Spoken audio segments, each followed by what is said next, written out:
Zaproslarda ham, telefonlarda ham so'rashyaptiki, skidka qachongacha davom etadi deyapti. Aka-ukalar va'da bergan edi biz sizlarga. Albatta Allohning izni bilan, fazli bilan Ramazon aksiyasi deb e'lon qilgan edik. Ramazon aksiyamiz ham mana ko'ryapsizlar. Ramazon ham tugab, ertaga adashmasam oxirgi kuni. Ertaga Arafa bo'lib, o'sha 19-mart, bugun 18 ekan. Arafa bo'lib Ramazon tugaydigan bo'lsa, ertaga kechki 12:00 gacha skidkamiz amal qiladi. Ya'niki shu 160 ming so'mlik sug'urtani narxi yengil mashinaga 95 ming so'm. Gurzovoylarga 280 ming so'm yengil mashina, lekin bizda 200 ming so'mga xarid qilib beryapmiz. Faqat viloyatlarga. Toshkent shahar, Toshkent viloyati aytganim yo'q. Ertaga 12:00 gacha amal qiladi. Buning uchun foydalanib qolinglar. Yana nima demoqchiman aka-ukalar? Shunchalik bizni hurmat qilib, bizga ishonib, aksiyamizda qatnashib, aktiv bo'lganlaring uchun alohida kattakon rahmat aytamiz. Inshaalloh biz harakatdamiz.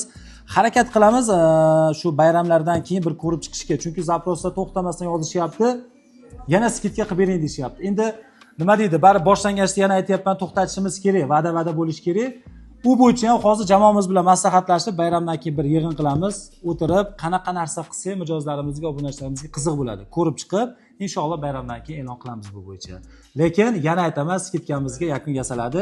Ertaga inshaalloh 19-mart 12:00 gacha. Harakat qilinglar, tez videoni jo'natib qo'yib, tez rasmiylashtirib olinglar qolganlar. Sog' bo'linglar.